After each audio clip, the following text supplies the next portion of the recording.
Hello friends, welcome back Spanish channel நண்பர்களே. எனக்கு இந்த வீடியோவில் மிக மிக முக்கியமான ஒரு சூதிட தாள்களையும் ஒரு ஆன்மீக பரிகாரத்தையும் இந்த வீடியோவில் பார்க்க போகிறோம்.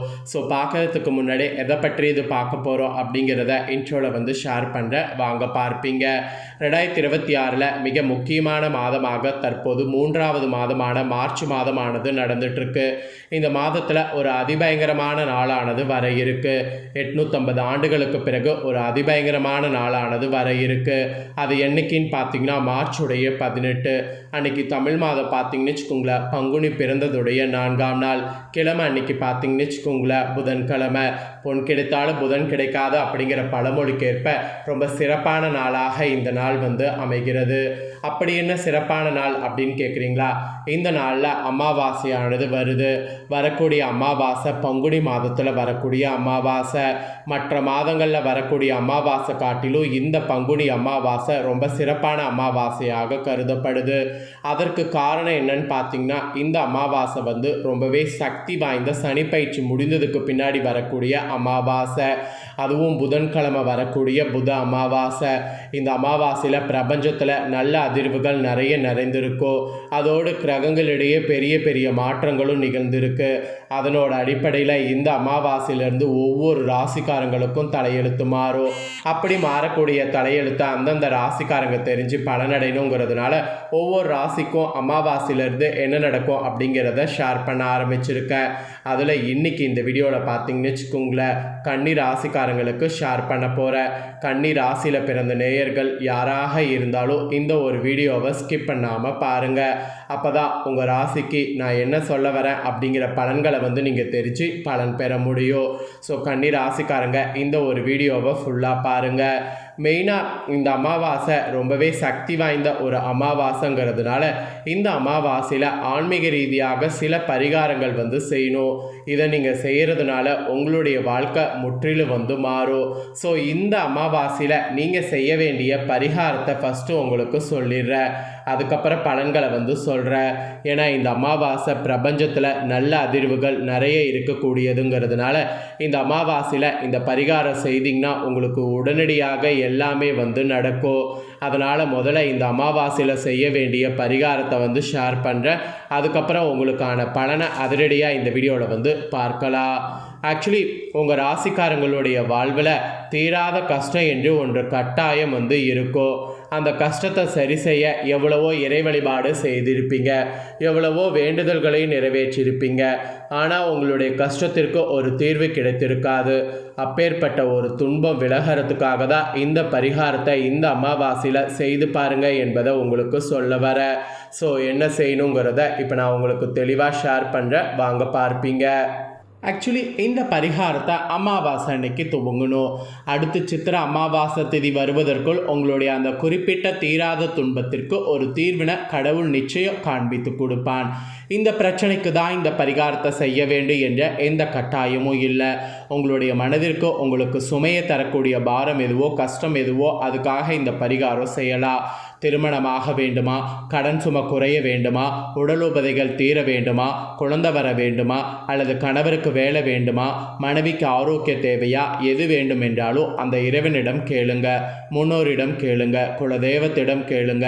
நிச்சயம் நீங்கள் கேட்டது உங்களுக்கு ஒரு மாதத்துக்குள்ளே கிடைத்துவிடும். அப்பேற்பட்ட பரிகாரம் இது. செய்வதற்கு ஏதேனும் சிரமம் இருக்குமான்னு கேட்டிங்கன்னா அதெல்லாம் எதுவுமே இல்லை. மிக சுலபமான பரிகாரம் தான் இந்த அமாவாசை பரிகாரம். அமாவாசை அன்னைக்கு காலையில் குளித்து முடிச்சுட்டு சமைப்பதற்கு முன்பு ஒரு சின்ன டம்ளர் அளவு பச்சரிசி எடுத்து ஒரு பாத்திரத்தில் இல்லைனா ஒரு கேரி பேக்கில் சேகரித்து வர வேண்டும். இவ்வளவு தான் பரிகாரம். அமாவாசையிலிருந்து தினமும் இந்த பச்சரிசி எடுத்து அந்த பையில் சேகரிக்கும் போது முன்னோர்களையும் குலதெய்வத்தையும் வேண்டிக் கொள்ள வேண்டும். அறிந்தோ அறியாமலோ ஏதேனும் பாவங்கள் செய்திருந்தால், ஏதேனும் தவறுகள் செய்திருந்தால் அதற்கான மன்னிப்பு கிடைக்க வேண்டும் என்று பிரார்த்தனை வைத்து கொள்ளுங்க. இந்த அமாவாசையில் இந்த பரிகாரத்தை செய்ய துவங்குங்க. தினம் ஒரு டம்ளர் பச்சரிசியை தனியாக சேகரிங்க. அடுத்து சித்திரை அமாவாசை நாள் அன்றைக்கி ஒரு குறிப்பிட்ட அளவு அரிசி சேர்ந்திருக்கும் அல்லவா, அந்த அரிசியோடு 1/2 கிலோ வெல்லம் சேர்த்து 100 ml குறைந்தபட்சம் நெய் வாங்கி அந்த பச்சரிசியுடன் வைத்து யாராவது ஒருவருக்கு அதை அப்படியே தானம் கொடுத்து விட வேண்டும். அதிகபட்சம் உங்களால் எவ்வளவு நெய் வாங்கி கொடுக்க முடியும் என்றாலும் அந்த அரிசியோடு வைத்து அந்த நெய்யை தானம் கொடுக்கலாம். இவ்வளவு தான் பரிகாரம். தானம் கொடுத்து விட்டு திரும்பி பார்க்காம வீட்டுக்கு வந்து முகம் கை கால்களை அலம்பிக்கொண்டு உங்களுடைய வேலையை நீங்கள் செய்யணும். இந்த பரிகாரத்தை மட்டும் ஒரு முறை செய்து பாருங்கள். உங்கள் வேண்டுதலானது உடனே பலிக்கும். எந்த கோரிக்கை நிறைவேற வேண்டும் என்று அமாவாசை நாளில் இந்த பரிகாரத்தை தூங்குறீங்களோ அந்த வேண்டுதல் அடுத்த அமாவாசை திதியில் பலித்திருக்கும். இதுதான் இந்த வேண்டுதலுக்கும் பிரார்த்தனைக்கும் உண்டான மகிமை. முன்னோர்களையும் குலதெய்வத்தையும் நினைத்து ஒரு கைப்பிடி பச்சரிசி தானம் செய்வது தான் இந்த பரிகாரத்துடைய நோக்கமே. நீங்கள் கொடுத்த இந்த தானம் உங்கள் கர்ம வினைகள் எல்லாம் கழித்து உங்களுக்கான நற்பலன்களை கொண்டு வந்து சேர்க்கும். நம்பிக்கை இருக்கக்கூடிய உங்கள் ராசிக்காரங்க இந்த பரிகாரத்தை செய்து பாருங்கள், நல்லதே நடக்கும். இதுதாங்க இந்த அமாவாசையில் செய்ய வேண்டிய பரிகாரம். ஸோ இந்த அமாவாசை ஒரு சக்தி வாய்ந்த அமாவாசையாக இருக்கிறதுனால தான் இந்த அமாவாசையில் இந்த பரிகாரம் செய்கிறத பற்றி இவ்வளோ நேரம் உங்களுக்கு ஷேர் பண்ணேன். இப்போது உங்களுக்கு அமாவாசையுடைய கிரகங்களால் கிடைக்கக்கூடிய சிறப்பு பலன்களை சொல்ல போகிறேன். ஸோ கிரகங்களால் உங்கள் ராசிக்கு சிறப்பு பலன் என்ன கிடைக்குங்கிறத தெரிஞ்சுக்குங்க. கன்னிராசியை பொறுத்த வரைக்கும் பணம் சம்பந்தப்பட்ட விஷயத்தில் அமாவாசையிலிருந்து கவனமாக இருக்க வேண்டும். கொடுக்கல் வாங்கலில் கூட கவனம் தேவை. 3வது நபரை கண்மூடித்தனமாக நம்ப வேண்டாம். அதுவும் நண்பர்களாக இருந்தாலும் உறவுகளாக இருந்தாலும் யாரையும் நம்பி பணத்தையோ அல்லது விலை உயர்ந்த நகையையோ கொடுக்காதீங்க. சில பொருட்கள் திருடு போவதற்கு தொலைந்து போவதற்கு கூட வாய்ப்பு இருக்குது. அதனால் கன்னி ராசிக்காரங்க இந்த அமாவாசையிலிருந்து நிறைய ஜாக்கிரதையாக இருக்க வேண்டும். என்னடா இப்படி பயமுறுத்துறனே அப்படின்ட்டு நினைக்க வேண்டாம். ஸோ கன்னி ராசிக்காரங்க கொஞ்சம் கவனமாக இருக்க வேண்டும். ஆக்சுவலி தான் கோபப்பட்டாலும் தன் சார்ந்த யாரையுமே பார்த்தீங்கன்னு வச்சுக்கோங்களேன், ஒரு வார்த்தை தப்பாக பேச மாட்டீங்க. அதாவது தன் கோபப்பட்டாலும் தனக்கு தான் நஷ்டம் என்பதை அறிந்து நடப்பவர்கள் நீங்கள். பொறுமையை கையாண்டு நினைத்த இலக்கை அடையிறதுல வல்லவர்களாக இருப்பீங்க. இந்த குணத்தோடு உங்களுக்கு சிறப்பு பலன்களாக இந்த பலன்கள்லாம் இனி கிடைக்க போகுது. அதில் ஃபஸ்ட்டு உத்தியோகத்தில் இருக்கிறவங்களுக்கு சொல்லப்பட்டிருக்கு.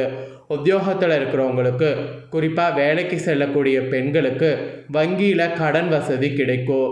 இது வரைக்கும் நீங்கள் கடன் பெறுவதற்கு முயற்சி பண்ணி கிடைக்காம இருந்ததில்ல, அந்த முயற்சியை இப்போது செய்து பாருங்கள். இந்த அமாவாசைக்கு பிறகு நீங்கள் செய்யும்போது உங்களுக்கான கடன் கண்டிப்பாக கிடைக்கும். கடன் கிடைத்து உங்களுக்கான எல்லா தேவைகளையும் பூர்த்தி செய்து கொள்ளலாம். அந்த மாதிரி ஒரு பாசிட்டிவான நாட்கள் இனி உங்களுக்கு ஏற்படும். அதுக்கப்புறமா வியாபாரிகளுக்கு சொல்லப்பட்டிருக்கு. வியாபாரிகள் பொறுத்த வரைக்கும் உங்கள் சொந்த தொழில் செய்பவர்களுக்கு 2 வகையான துறைகள்லேருந்து லாபம் கிடைக்கும். ஸோ லாபம் கிடைக்க கிடைக்க உங்கள் தொழிலில் அடுத்த ஒரு கட்டத்துக்கு போக முயற்சி பண்ணலாம். எந்த அளவுக்கு முயற்சி பண்ணுறீங்களோ அடுத்த ஒரு கட்டம் உங்களுக்கு இன்னும் பார்த்தீங்கன்னு வச்சுக்கோங்களேன் அதிக லாபத்தை கொடுக்கும். ஸோ தொழில் செய்கிறவங்களுக்கு இந்த மாதிரி சொல்லப்பட்டிருக்கு. அப்புறம் குடும்பத்தை நிர்வகிக்கக்கூடிய தலைவன் தலைவிகளுக்கு சொல்லப்பட்டிருக்கு. குடும்பத்தை நிர்வகிக்கக்கூடிய தலைவன் தலைவிகளுக்கு நீங்கள் வெளியே பார்த்தீங்கன்னு வச்சுக்கோங்களேன் தேவையான பொருட்களை கேட்டு கணவர்கிட்டேருந்து வாங்கி கொள்ளலாம். ஸோ வெளியே தேவையான பொருட்களை கணவர் வாங்கி தந்து மகிழ்வது இந்த டைம் இருக்குது, அதை யூஸ் பண்ணுங்க என்பதை சொல்கிறேன். இதுக்கு முன்னாடி கேட்டு கிடைக்காததெல்லாம் இப்போ கேட்டிங்கன்னா உங்களுக்கு கிடைக்கும். உங்கள் கணவர் உங்களை புரிந்து கொள்வார்கள். அந்த மாதிரி ஒரு பாசிட்டிவான சூழ்நிலை உண்டாகும். இந்த அமாவாசையில் மனைவியானவங்களும் நீங்கள் உங்கள் கணவருக்காக என்ன வேணாலும் செய்யலாம். அப்படி செய்திங்கன்னா உங்களுக்குள்ள உறவு பார்த்தீங்கன்னு வச்சுக்கோங்களேன் வலுப்பெறும். அப்புறம் கலைஞர்கள் உங்கள் நினைவரை நிறைய பார்த்தீங்கன்னு வச்சுக்கோங்களேன் ஞாபகம் வச்சுக்கணும். கலைஞர்கள் உங்கள நினைவரை நிறைய ஞாபகம் வச்சு குறித்த நேரத்தில் படப்பிடிப்பு ஆரம்பிக்கும் போது அவங்கள நினச்சி நீங்கள் படப்பிடிப்பெல்லாம் பண்ணும்போது அதில் உங்களால் சாதனை புரிய முடியும். ஸோ கலைத்துறையில் இருக்கிறவங்க அந்த மாதிரி பிடிச்சவங்களை நினச்சி வேலையை செய்யணும். அப்புறம் மாணவ மாணவருக்கு ஆசிரியரிடமிருந்து பாராட்டு கிடைக்கும். அதே சமயம் தேக ஆரோக்கியம் பழிச்சிடும். அதுக்கான எல்லா சாத்தியக்கூறுமே கிரகநிலைகள் மூலம் தெரிகிறது. ஆக மொத்தம் அமாவாசை பலன்களாக கன்னி ராசிக்காரங்களுக்கு இதெல்லாம் தான் பலன் என்பது குறிப்பிடப்பட்டிருக்கு. குறிப்பிடப்பட்ட பலனை தெளிவாக இந்த வீடியோவில் ஷேர் பண்ணிட்டேன். ஷேர் பண்ணதை தெரிஞ்சிருப்பீங்க. தெரிஞ்சதுக்கேற்ப நடந்து பலன் பெறுங்க. இந்த முக்கியமான பலனை நீங்கள் பார்த்தது போல் உங்கள் ஃப்ரெண்ட்ஸ் ஃபேமிலியில் இருக்கவங்க பார்த்து பலன் பெறணும்னு நினச்சிங்கன்னா வீடியோ லைக் பண்ணி ஷேர் பண்ணுங்கள். உங்கள் ஃப்ரெண்ட்ஸ் ஃபேமிலியில் இருக்கிறவங்களும் பார்த்து பலன் பெறட்டும். இதே போல் புதிய அப்டேட்டான நிறைய வீடியோ நம்ம சேனலில் போடப்படும். அதை எல்லாமே உடனுக்குடனே தெரிந்து கொள்ள மறக்காமல் நம்ம சேனலை சப்ஸ்கிரைப் பண்ணுங்கள். கூட பெல் பண்ண ப்ரெஸ் பண்ணுங்கள். அதை நீங்கள் பண்ணிட்டீங்கன்னா இனி நான் போடுற மற்ற அப்டேட்டான எல்லா வீடியோஸும் உடனுக்குடனே தெரிந்து கொள்ளலாம். ஸோ மறக்காமல் பண்ணுங்கள். நெக்ஸ்ட் இதே போல் சுவாரஸ்யமாக வேறொரு வீடியோவில் உங்களை சந்திக்கிறேன். சப்ஸ்கிரைப் பண்ணி பெல் பண்ண ப்ரெஸ் பண்ணுங்கள். நன்றி.